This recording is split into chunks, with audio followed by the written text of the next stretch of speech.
right, everybody. Welcome into the final installment of Neyland's Basement. It's kind of bittersweet. Last time you're going to see us for about 7 months, but we made it through the season. Pretty incredible. Yeah, it's always a bummer when college football comes to an end. In my opinion, it is the greatest sport. There's nothing like it in the US, especially because it's one of the only sports where you can truly be bound into a community and really be a part of it a lot more than any of the other professional sports leagues. Yeah, I absolutely agree. It truly is something special, and it feels like there's always so much build up for it, and then it happens, and then there's all this build up for the bowl games, and the games happen, and then it's all over. So there's always so much build up, and then it happens, and then it's done. But so that's just the way that goes, and I can't wait for next season. Yeah, it should be a lot of fun. This season was a lot of fun. A lot of teams did well that we're not used to seeing doing well. And then the semifinals of the college football playoff were great, the greatest ever. Mhm. And then the college football playoff said, you know what? I'm going to do what the college football playoff does best and give us a blowout. Yes. That's what we saw on Monday night. Georgia beat TCU 65-7, the widest margin of victory in national championship history. I mean, we can go all the way back to 1998 here with the first BCS national championship. The closest thing you're going to find is in 2004, I believe USC won by 34 in theirs. That's still not even remotely close. And I mean, individual performances aside here, I mean, this was just a blowout. It was a curb stomping. It was terrible. Yeah, had to have been one of the worst postseason games ever, just period, in any kind of sport. I mean, you saw that first Georgia touchdown. There's just a general feeling, oh man, this one's over. It's not going anywhere. But yeah, I mean, it feels like this year flipped on its head a lot because usually the college football playoff semifinals are terrible. They're the worst games out there. And then all the other bowl games, they're not that great, but the Rose Bowl is typically amazing. This year, complete opposite. It's been a wild year for college football, and this really kind of sealed the deal with that one. Yeah, I think what annoys me most, and I knew this was going to happen if Georgia won comfortably. Now, of course, this was way more comfortably than anybody, even Georgia fans predicted. But I knew this was going to happen. But lots of casuals tune into the championship game and don't watch much of the other because it's almost like not really, but it's almost because obviously it's like the college football version of the Super Bowl. So you get way more people tuning into this game who haven't watched college football all season just because, oh, it's the championship game. I might check this out. Oh, TCU, I've never heard of them before. They might be interesting. And they see this game and you just see all these casuals going around saying, yeah, the SEC's unstoppable. Why do they even let these other teams even play these games? You know, they shouldn't even be allowed to, compete in these things. That's what annoys me most is I think I see all these casuals say a lot of really hot takes when they've barely seen any college football all season. Uh, all I got to say about this game is that was just not TCU's best game. I think if you took this matchup Really? and That you you don't think that was TCU's best game? yeah, I mean, yeah, I know it's like no duh, but like really, I think if you took this matchup and you replayed it like 10 times, Georgia probably would win 9 out of the 10 times. And maybe in like one of those scenarios, Doctor Strange comes out and tells them, okay, there's one scenario out of 1,000 where Thanos does not win, and that's the one where TCU wins. Um, but but it wouldn't be like this bad. It would be closer to what the spread actually was 14 points, maybe 21 points. I just think TCU came in with a horrible game plan. Sonny Dykes admitted it that the coaches just did not prepare their players well. They ran out of gas. They just did not come in with a very good game plan. When they ran the ball, I felt like when TCU ran the football, of course they had no Kendre Miller, but the offensive line played well at the beginning. When they ran the ball, they opened up all these big holes, and it seemed like that was getting some consistency. And then they just quickly got away from the run and tried to, pass the lot. And Duggan was a little bit off, of course, too.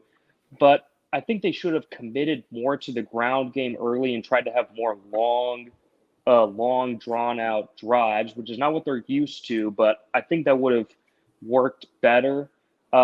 Instead, the offense just kept going off the field too quickly, and the defense just completely fell apart and then completely gave up on the game. So, and then of course Kirby Smart, he kept saying, leave no doubt. Well, to me, he left no doubt that he is, kind of a jerk. Honestly, I think yes, he put the backups in the fourth quarter.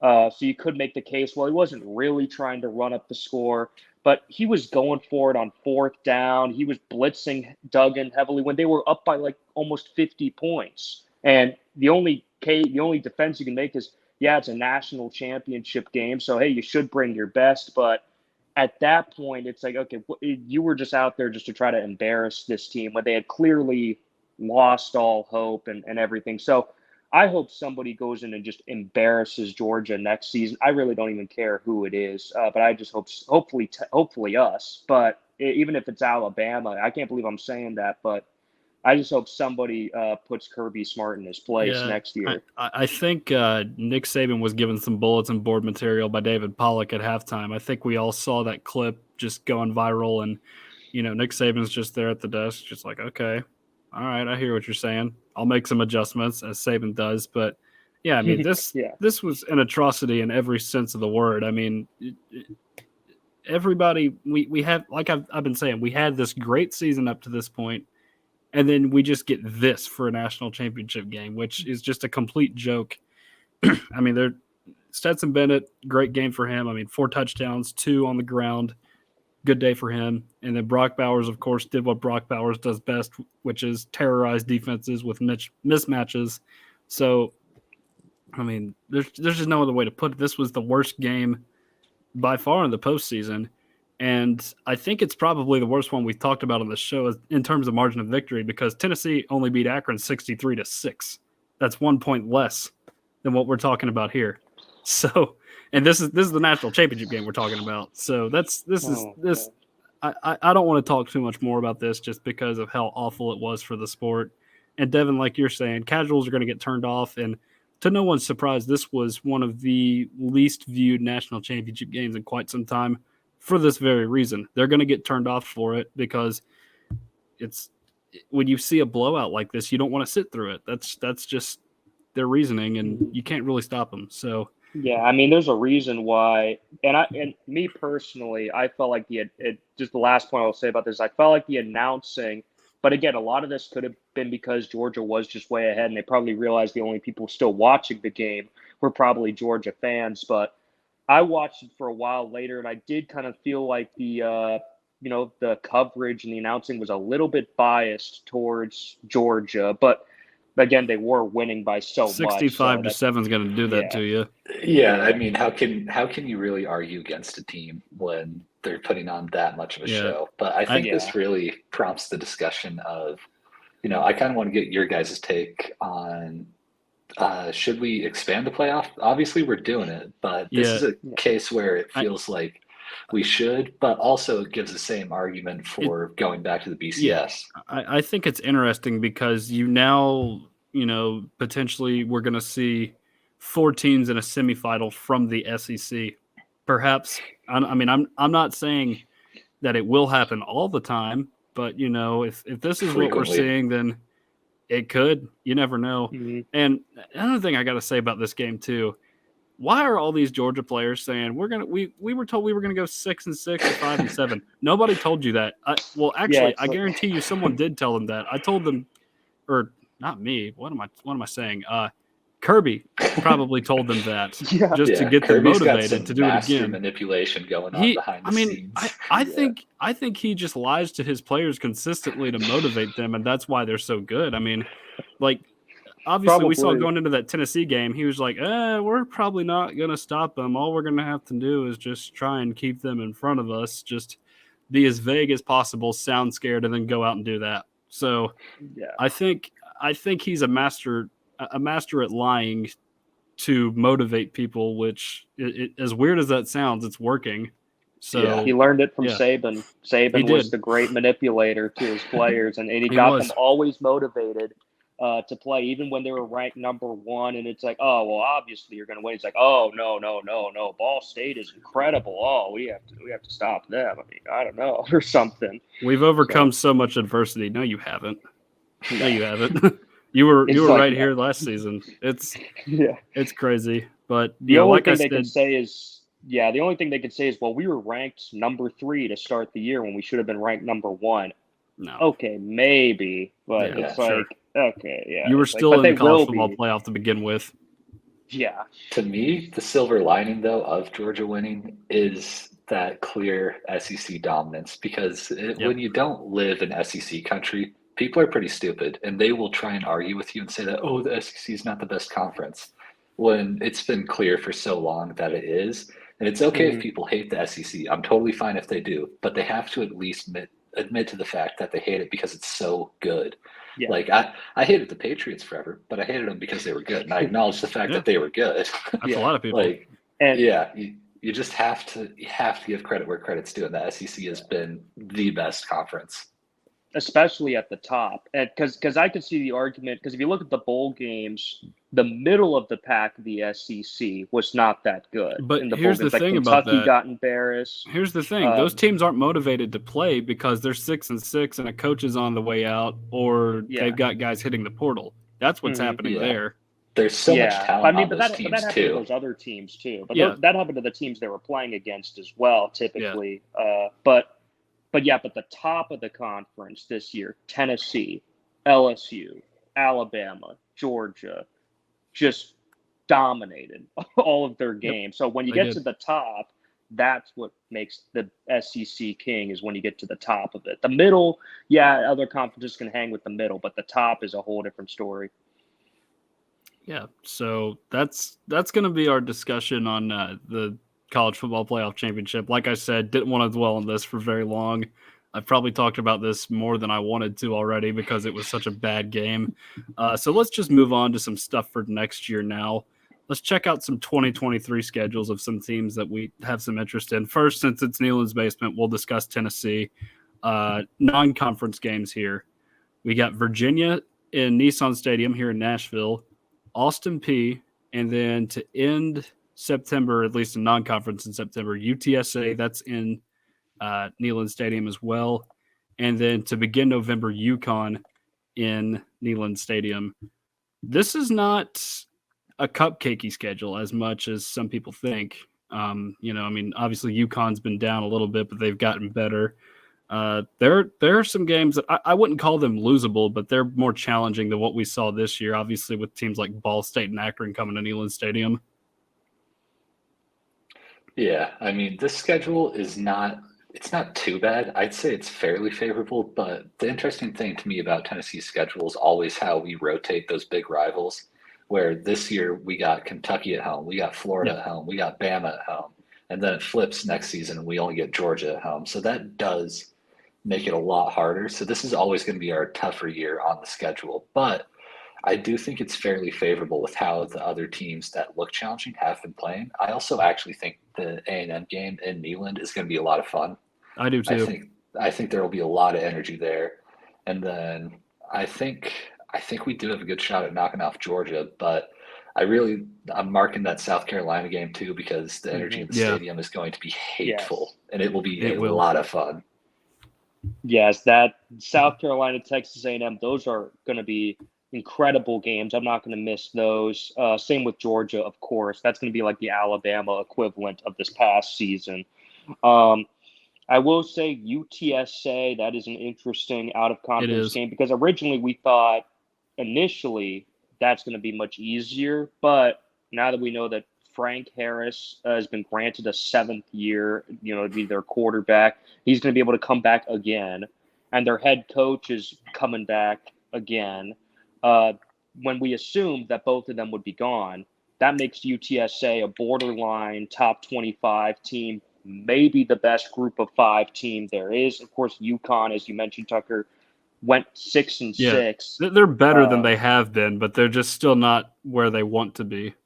No, but Jim Mora, clearly is if anybody can get UConn to a bowl game, that coach clearly is something special. So maybe UConn, has a decent squad, but I tell you, and I know we're about to get into Georgia's schedule, but I think Tennessee's schedule is much harder than Georgia's, especially non-conference. Yeah, and looking at these conference games too, the road outside of Alabama, I wouldn't be too scared if I were Tennessee on the road. I mean, Kentucky, yeah, they might be getting Devin Leary and Liam Cohen, but we've been down that road before. I mean, 83-26 all time. I mean, we've been there, we've done that. We've seen the Kentucky teams get hot and ultimately get shut down by Tennessee. So we'll see if it happens. I mean, I kind of doubt that anything crazy will happen there.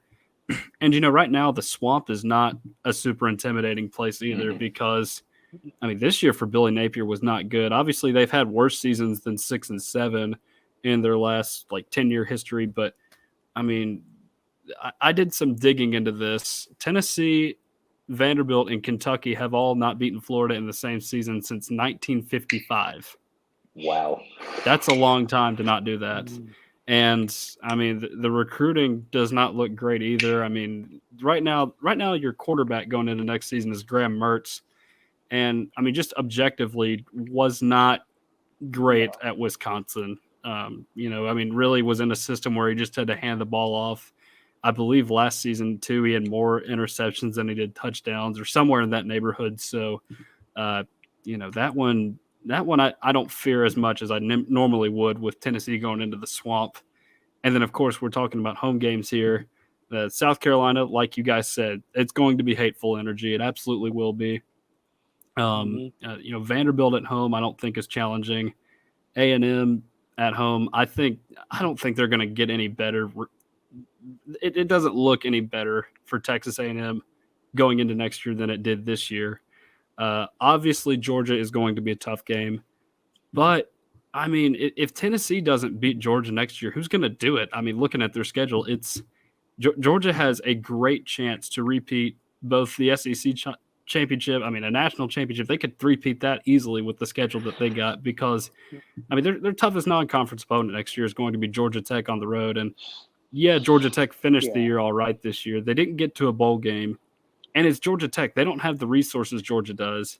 And, Georgia's one of those teams in the SEC East, like, Kentucky, South Carolina, and Florida that can all get away with playing these rivals for non-conference games that are at times not as strong as they are. I mean, obviously that's changed a little bit with Clemson getting better and Florida State getting better. But, Georgia Tech's been down for a while, and I don't really see that one getting any more competitive than it was. And then the other 3 games, they got non-conference: UT Martin, Ball State, UAB.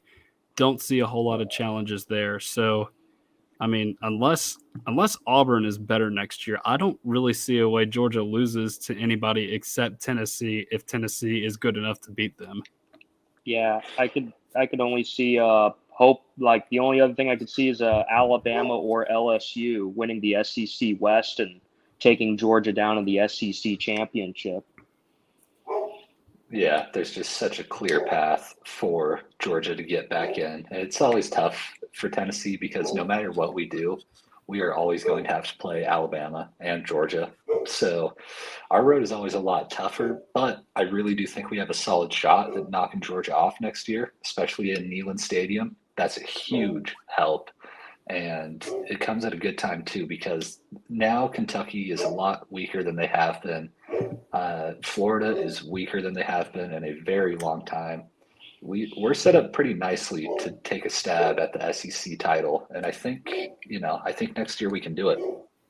Yeah, I think you really got to take advantage of it while it's there for you. And I think, obviously, these losses are going to hurt on the offensive end for Tennessee, but based on what we saw in the Orange Bowl, I think you can only be confident going forward with this team. So that's what I wanted to get into there with those schedules. I mean, do we think anybody else really has a great shot at taking the SEC title next year? I mean, obviously Alabama is always going to be in that conversation.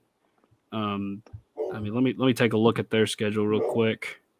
I mean, I really love the way LSU finished their season, and I believe Jaden Daniels is coming back at quarterback.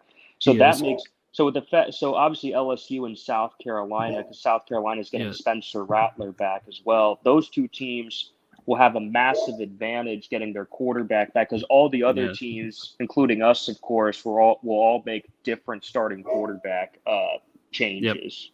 And just looking at this LSU schedule, they do have to go to Alabama, which is going to make things a little bit trickier for them to do it this time around. And then they got to play Florida State as well once again, and that Florida State team looks to be in a very good spot. We'll see if they can sustain it. Obviously, Jordan Travis is going to be coming back next year, but right now I'm really liking where that team is headed. And the other non-conference games for LSU right now, they do play Army in the middle of October, and the triple option does strange things to people. We'll see what happens there. Right now, I think LSU will find a way to win that game, but Army could be a tricky one. That's just all I'm going to say about Army, because you just don't know with them. And then the rest of the way, I mean, Ole Miss, Mississippi State, Mizzou is who they get on the road, and I don't think any of those teams are really going to mess with them all too much. So I think LSU does have a decent shot if they can get it done in Alabama. Yeah, it all hinges upon that. But what would you say your guys' schedule predictions are for Tennessee? What do you see our final record ending up as? I think 10-2 is realistic once again. Georgia, Alabama are the two that I would look at and say those could be losses. Kentucky and South Carolina are just two completely different teams as far as their ability to knock off Tennessee. I mean, obviously Tennessee's got a way better record all time against those two teams, but more recently South Carolina's done a lot better. I mean, Kentucky's only beaten Tennessee 3 times in like the last 40 years. So it would be awfully hard for them to do it up there in Lexington, I feel like. And, like I was saying, the rest of the road schedule doesn't look all too demanding. And, yeah, I mean, Texas A&M is – well, no, not Mizzou. Vanderbilt are the other two that are coming to town other than South Carolina and Georgia. And while I think Vanderbilt's getting better, I don't see them winning in Neyland. I just don't. So I think 10-2 is another reasonable expectation. Yeah, I'm right there with you. Yeah, I was going to say either 9-3 or 10-2. And although I was, lower on the Vols heading into this season, I was thinking only, 7-5 or 8-4 heading into this season, and then boom, So I do tend to go a little bit lower my expectations a little bit, just because this conference is so tough, as we all know. But so I'm going to say 9-3, but that would still be a great season, and that would still be a good build-up. Like, I think as long as Tennessee gets somewhere in that range, that shows that they're maintaining success. And you got to keep having these good seasons before you have a breakout national championship season, which I think is entirely possible now. Yeah, I also could realistically see us winning every single game on the schedule, because Georgia is coming to Neyland, and then with the Bama game, we have historically performed better. Both teams in this rivalry have historically performed better away from home, which is a very interesting angle on the whole third Saturday in October. So this very well could be a favorable schedule for us that we can end up making working. However, I don't think that it's the most likely outcome, but I think we have a very, very solid chance to do it. Yeah, I would give Tennessee decent odds. I mean, they still got some bulletin board material because Alabama was ranked ahead of them to end this season. And, that is obviously not going to sit well with Tennessee. They'll want to go in there and prove that they should have been ahead of Alabama. And, maybe they carry that into that game. But overall, I don't love the look of that game at the moment. We're just going to have to see who the quarterback is. I mean, right now it feels like it's probably going to be Ty Simpson, but we haven't seen a whole lot of him just yet. We'll see what happens there with their quarterback situation. I'm sure Alabama will be just fine because, they're Alabama. They're going to find a way to reload. So, anything else you guys want to talk about with schedules? I don't really have a whole lot else to talk about. I don't really think so. Is next year the year that the playoff expands, though? Or no, are we still out? We got one more year after. Yeah. Okay. It's when Oklahoma and Texas come in. Okay, so it's still going to be pretty interesting to see who actually is able to make it, because once the playoff expands, it's wide open, and I think right now I think the SEC will dominate. Yeah, right now I think what we're going to see next year is you obviously get at least one SEC team in, be it Georgia or Alabama, or even both. We'll see. Yeah. And Or then, us. yeah, maybe. Or Who us. knows? Somebody out of the Big Ten East. Probably not Penn State. It's probably one of the other two teams because obviously Michigan's got Blake Corum coming back, and Ohio State's just Ohio State. They're a juggernaut year in and year out. And, as far as the rest of the country is concerned, I mean, maybe Clemson or Florida State out of the ACC. Those are the two teams I think have the best shot. But, it's the ACC. They've been down for a little bit. Will they do it? I don't know. And then TCU. Maybe, I was going to say maybe USC or Oregon out of the Pac-12 or Washington. Possibly. The Huskies. But we all know the nature of the Pac-12, though. That's the issue, is that they all like to beat each other, and that's what's harmful, unfortunately. The SEC has a great opportunity to get two teams in, though, next year because Alabama just had their off year this year. If they can perform like they typically do, they get that brand name bias, too, so they're always in, even if they lose an SEC chip. Yep.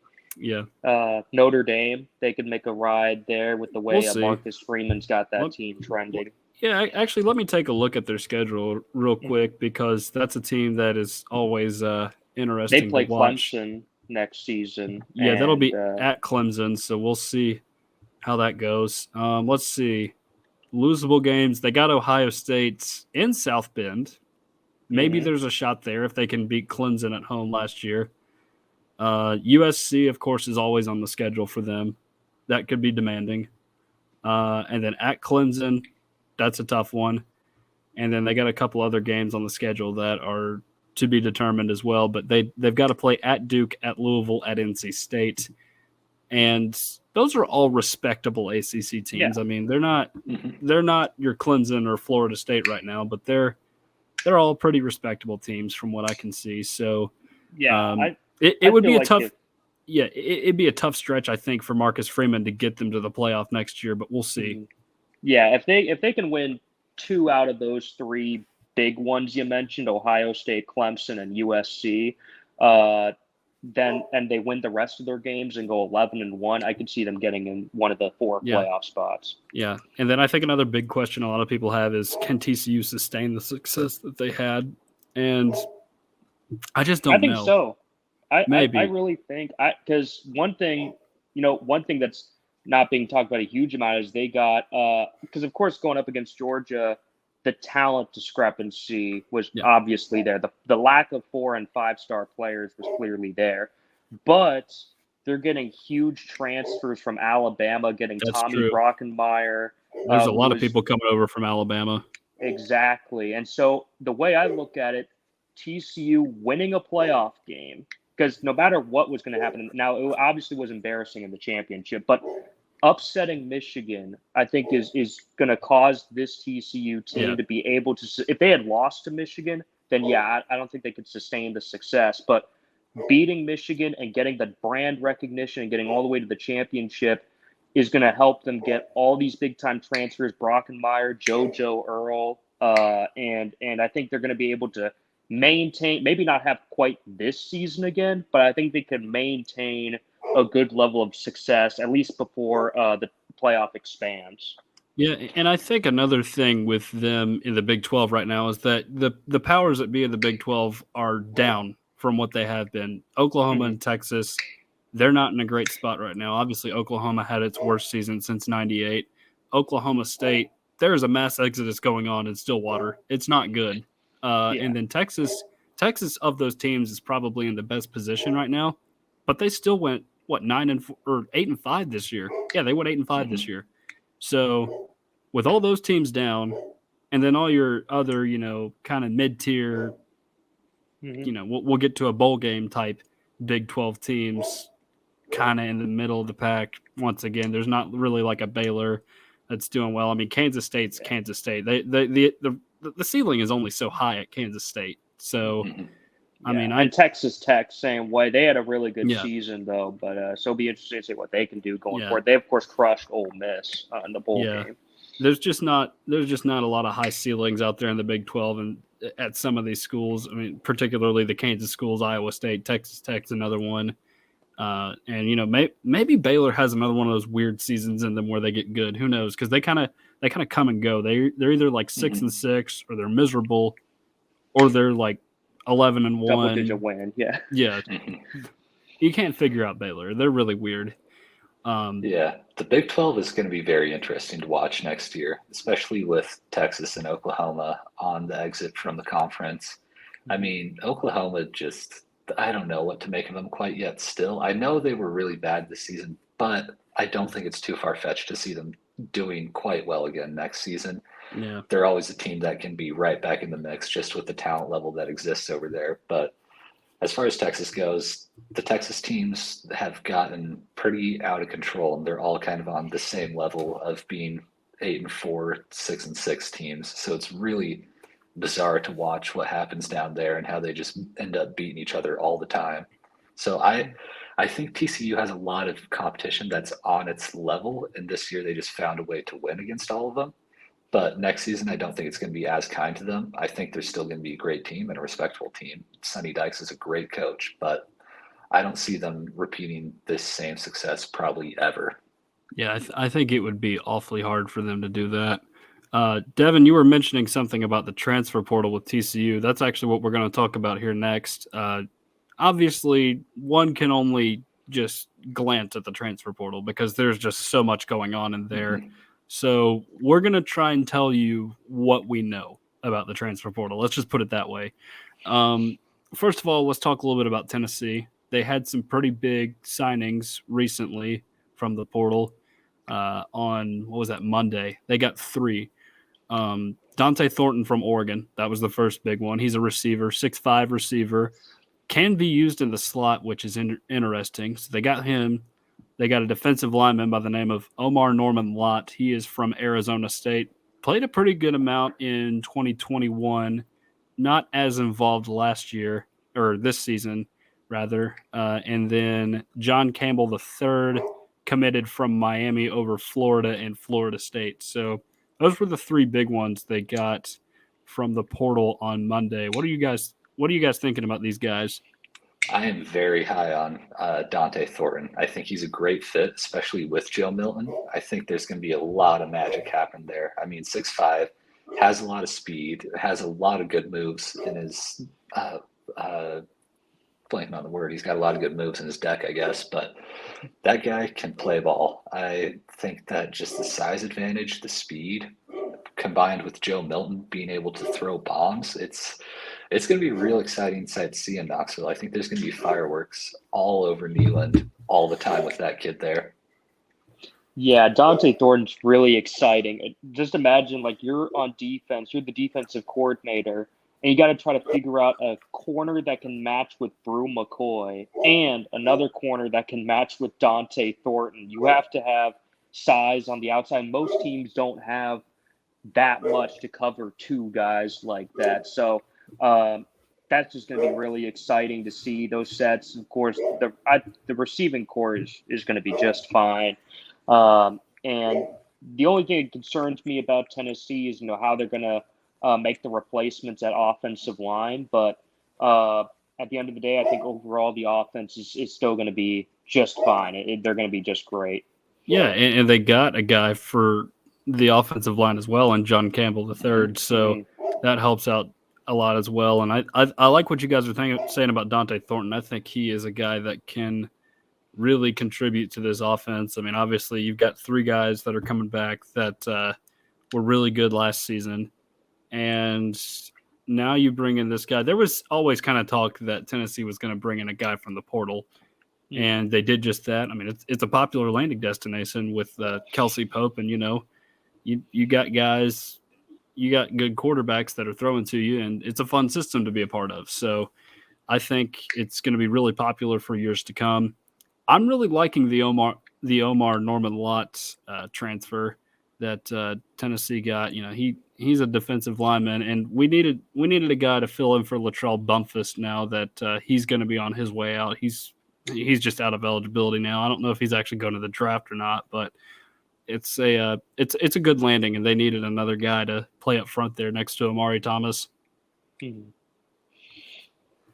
Yeah, that is huge. I think Omari Thomas could have a massive, massive year because this signing probably, at least in theory, will hopefully cause teams to not have to double team Thomas and have to cover one guy on each guy, and that'll help Thomas go one on one and just become a game record.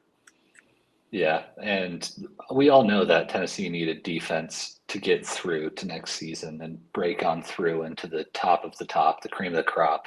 And that's a very, very helpful transfer in getting that done. However, I am still a little bit concerned about the secondary. I don't know what we're doing exactly to bump that up.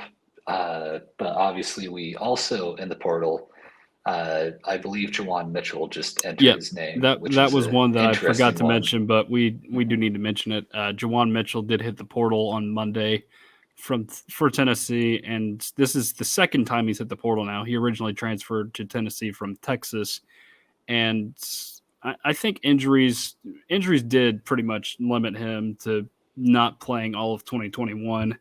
This season, he was a bit more of a factor. Obviously, he had one of those picks in the Kentucky game, and I believe he finished the season in the neighborhood of 40-something tackles. So he was fairly involved. And I think part of this has to do with the fact that Tennessee got another guy in Keenan Pili from BYU. I believe that was about a week ago now. So I think that guy adding some depth to the linebacker position as well as some recruits coming in might have scared Jawan Mitchell off a bit. Maybe he would be used in a bit more of a limited role next season. So I think that's why he left. I mean, that's just my best guess. Mhm. Yeah, I think that all makes sense. I think Jawan definitely thought he was not going to be able to play, and that's why he's in the portal right now. And, we never know what exactly goes on behind the scenes. So maybe Josh Heupel let him know early on. He's like, hey, this guy, he's really good. He's going to be playing over you. If you want out here, you should do so. Yep. So that's what we know right now for Tennessee. Some other big names in the portal that have committed already. Spencer Sanders pretty recently committed to Auburn. Obviously, he left Oklahoma State. Part of that just gigantic exodus going on there. So they landed him. Interesting. Of course, Devin Leary, as we've mentioned before, is headed to Kentucky. Graham Mertz headed to Florida from Wisconsin. So those are the big quarterback signings that I'm aware of in the SEC. I don't know of any others at the moment. So, Sanders is an interesting one, part of that Hugh Freeze offense now. And,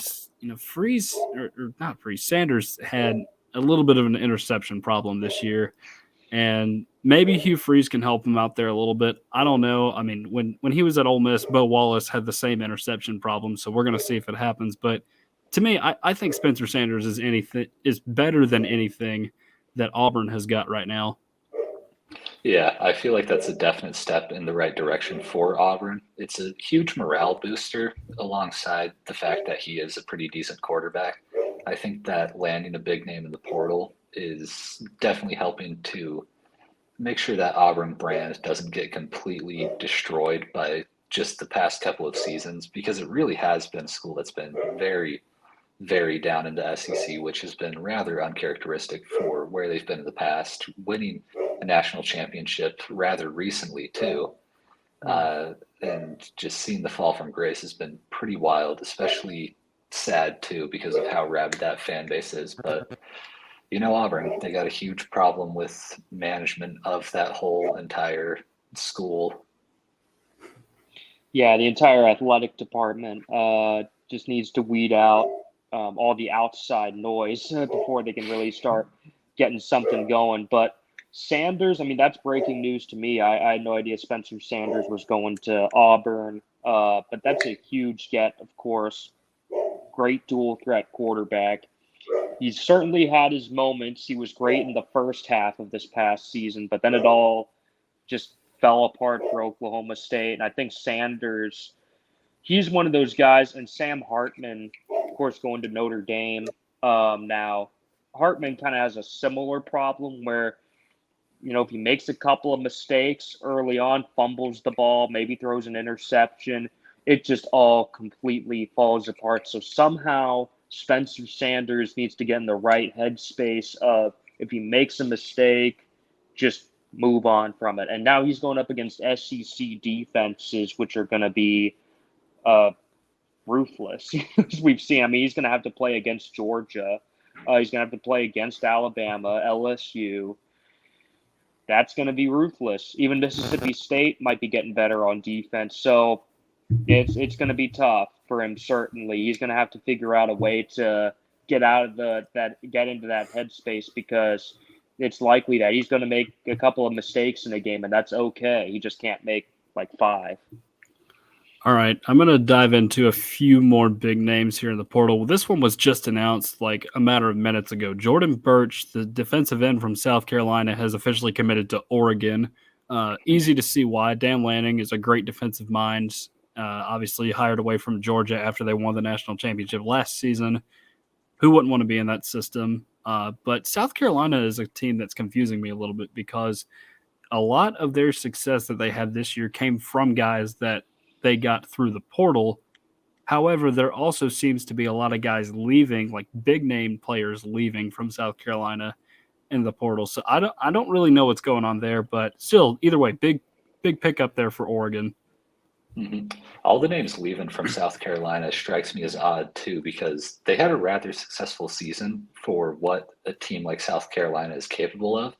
I don't know what the people who transferred there were thinking in terms of if they really thought that was a school that they could compete at, but it does not make a lot of sense that they're leaving. And Tennessee fans, we like to theorize that it's in fact the Beamer ball that's keeping them away, because no one in Tennessee likes that guy, and it's easy to see why. And maybe the players aren't liking him either.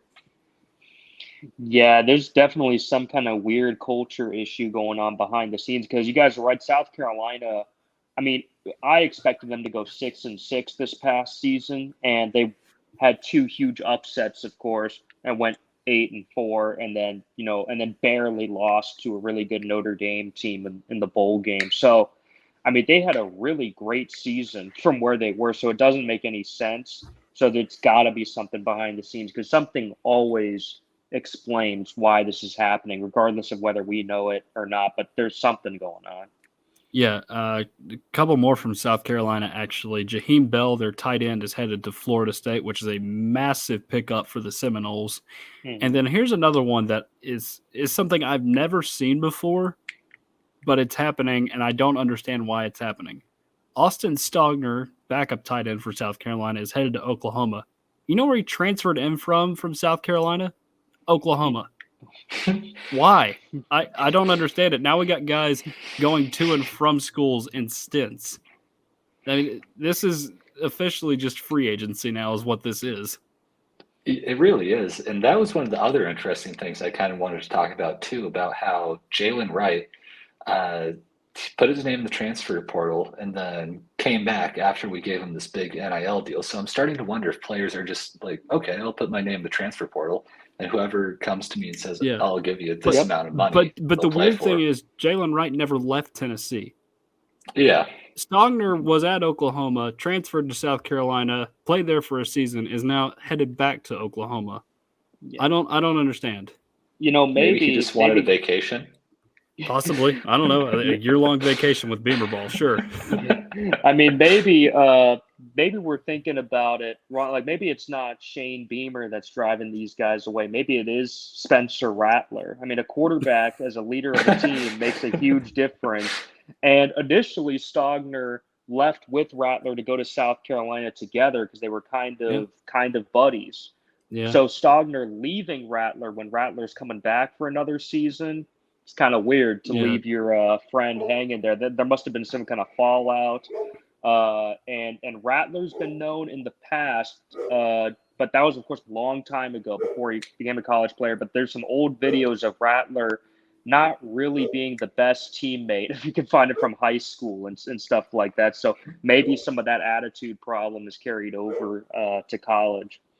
Yeah, I'd like to see the message boards right now. Just the Oklahoma and South Carolina message boards. Yeah, I don't totally understand this. I don't think anyone ever will. But a couple more key transfers that I would like to discuss here. Some quarterbacks. Cade McNamara, obviously beat out by J.J. McCarthy at Michigan, is headed over to Iowa. Those guys desperately needed a quarterback. And then the other one I wanted to mention, Clemson quarterback DJ Uiagalelei, beat out by Cade Klubnik in the ACC championship, headed over to Oregon State, where they are in need of a quarterback. So those are two other big ones I wanted to talk about. What do you guys think about those?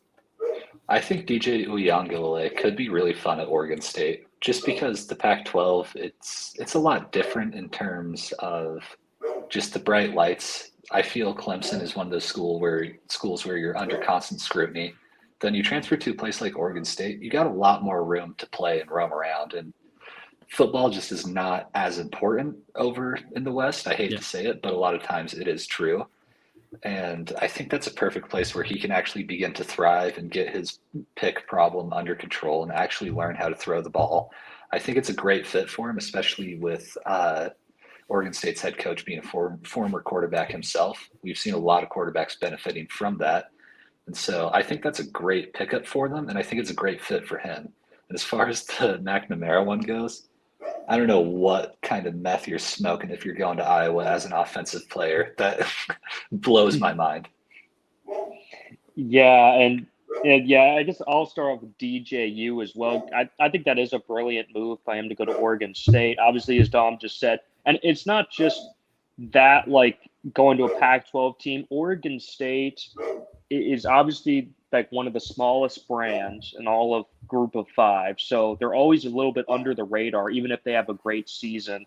And they've only got a few heavily nationally televised games, and that's only when they play Oregon, or if they happen to play USC, or maybe if they're ranked and Washington is ranked and they play each other. I mean, that's basically it. So if you're going to Oregon State, you're not under, as Dom said, under the lights and on national TV all the time, like you would be at Clemson, where like half the games are on primetime TV practically. So it's definitely a good fit. It will give him time to clear his head of everything that's gone on and just focus on playing good football. And Jonathan Smith is one of the best head coaches in the whole country, in my opinion. And he's completely turned a dead program around into a very, very good program that completely destroyed Florida in the bowl game, of course, and made that amazing comeback against Oregon, literally basically without a quarterback. So with a linebacker playing quarterback most of the time, so in Jack Coletto. So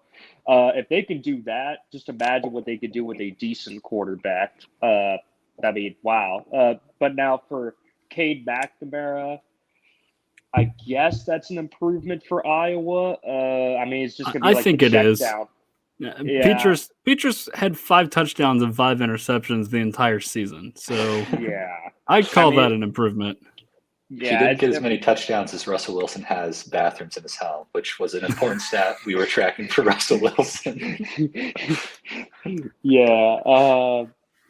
I just see McNamara as just being a check down machine. But if he's accurate, that would still be better. At least, I mean, Petras couldn't even throw it 10 yards to the guy on a check down. So that would be an improvement. If Iowa's defense is anywhere near as good as it was this past season, they could potentially be a borderline top 25 team if their offense just makes a little bit of improvement.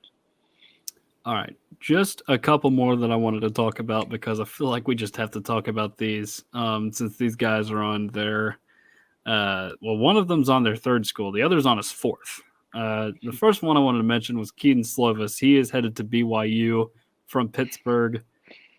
Probably an improvement there, maybe. I mean, I can't tell what Keaton Slovis is doing right now. I mean, obviously Pittsburgh, they didn't throw the ball a ton this year. Obviously he got hurt, but part of that is they had great running backs in the backfield. Maybe the system wasn't all too good to him. The other guy, JT Daniels, he is headed to Rice, and I got to be honest, I was kind of bummed about this. I wanted him to go to 5 schools in 5 years and make the Power 5 pilgrimage a thing. So, but no, he's headed to Rice. Probably good for him to go to a school where he can freely be the guy, not really have to worry about competition, I guess, maybe. I feel like he's trying to pick up a good degree before he leaves because he knows he's not going pro. I don't know really what to make of the Slovis one either, though, because Pitt, I feel like, is a better school than BYU in terms of competition and being on a national stage. So maybe he's trying to kind of step out of the spotlight a little bit. BYU is consistently good, but it's a very strange school in terms of the actual school itself too. I mean, Well, yeah. it's no joke over there, especially with my proximity to it. I know a good couple people who've gone to BYU, and I will just say it's one of those places that you're just going to be focusing on your football and nothing else. Yeah.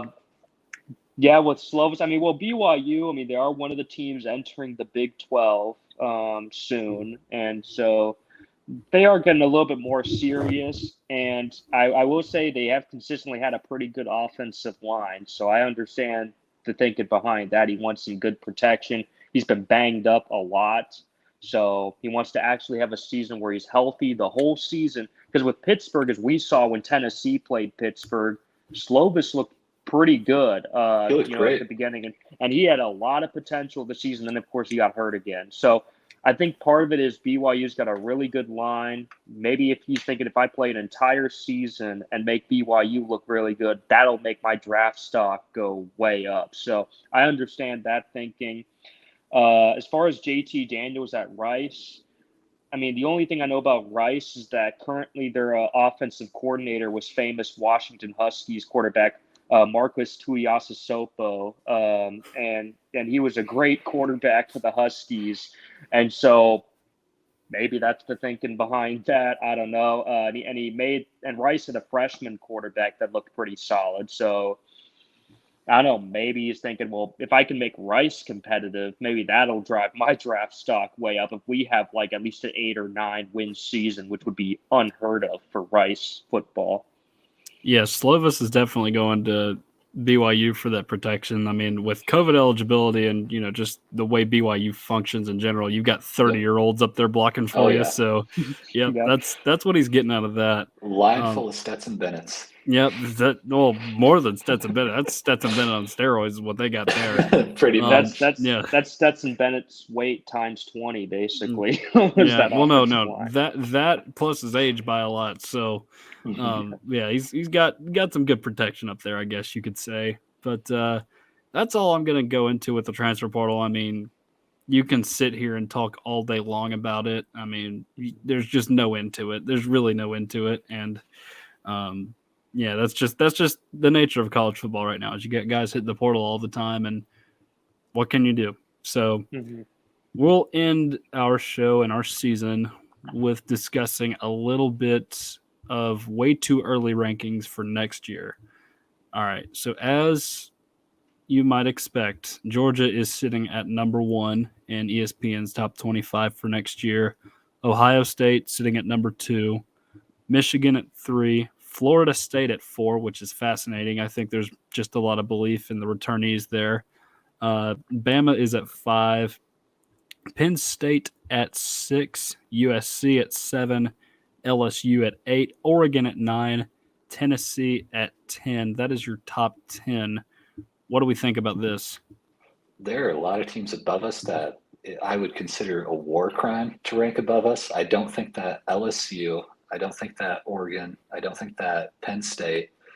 There's a lot of teams in front of us that I do not think belong ahead of us as far as it goes, because we're not really losing a lot. I know we're losing Hooker, and that's a huge thing. Joe Milton showed a lot of promise, though, and with an entire offseason to go, our team's going to look really good by the time next season shows up, and we might even have a better defense next season because we're going to have a lot more depth. So I think that Tennessee honestly should be getting the benefit of the doubt there. The Florida State one is pretty odd to me, though. I can see it. I can definitely see the legitimacy to that, but it's a big if, because I could see them falling right back to where they were prior to this season and just, losing 3-4 games. Well, I don't know if they'll fall back to 5-7 Florida State. Well, not that bad. That team was losing to Jacksonville State. That's where you're going with saying where they were before. So you don't want to go there. But I think this team is probably still going to be pretty consistent next year, I would have to think. Because, I mean, outside of their road game against Clemson, I don't really see a whole lot on that schedule that they're going to lose. I mean, Florida's down right now. We all know that. So I think Florida State being in the top 10 is valid. Number 4, though, I do question that a little bit, especially with Bama in there at 5. Yeah, that's jumping the gun pretty heavily because that's assuming that Florida State would beat LSU in a rematch, which of course is going to be one of the biggest games. It's in Orlando, season. So it's like how the game was in New Orleans last year. It's a neutral, not so neutral game, I guess you could call it, because each city is not particularly far away from the campus of whatever school happens to be in that vicinity. So I guess if they win, though, they got to say they're going to Disney World. Sure. They were already going to Disney World for their bowl game this year. They're going to just go again. Yeah, I think there's a lot of potential with Florida State. I love Mike Norvell as a head coach. He did such a great job with Memphis. And, I pulled for Memphis a lot when he was there. When he got the Florida State job, I was like, okay, here we go. Now he's getting a big-time program that really needs a jolt. And I'm glad they gave him enough time because at the beginning it was looking kind of mediocre. But this past season, he really showed the true potential he has. With Jordan Travis coming back, with Jaheim Bell coming in, with all that they've got returning as well, I can see them being a top 10 team. I agree with you guys. Ranking them over Alabama is just not right to me. I think Alabama should be top 3, either number 3 or number 4, with all that they've got coming in still. They've still got the best coach in the business. They've still got a lot of great coordinators. I just don't like Michigan and Florida State being ranked ahead of Alabama. Georgia and Ohio State, sure, but not Michigan and Florida State. Yeah, I think a lot of what Michigan has to do with is the fact that McCarthy is there for his junior season. And then, of course, Corum is coming back as well, which is going to be a tremendous help. But, Corum coming back was kind of weird to me. Yeah, I don't know if he was draft eligible or not. I want to say he may have been a true sophomore this year. I could be wrong, but it's just I don't really see Michigan being a team that can beat Alabama head to head. It just feels wrong to me for some reason. Especially with all the guys they're losing on defense once again, and with all the investigations going into Michigan. Yep, that's another thing we got to keep an eye on. See how that goes. And Jim Harbaugh, of course, supposedly being linked to the NFL. Now the Panthers are just claiming that wasn't really an interview, but a lot of weird stuff going on at Michigan that makes me. And they did not recruit very well. They were in the top 20, but just barely. Which for Michigan, after going to the playoff back-to-back years and being the massive brand with one of the biggest athletic budgets in the whole country, to me, only just barely being in the top 20 is kind of unacceptable and a little embarrassing. So I just don't get Michigan in the top 3. Yeah, it's really odd. We cannot ignore either the fact that Jim Harbaugh, he bought recruits cheeseburgers. This is perhaps one of the worst things that a head coach has ever done in college football. First, I think we need the FBI McDonald's bags and cheeseburgers, man.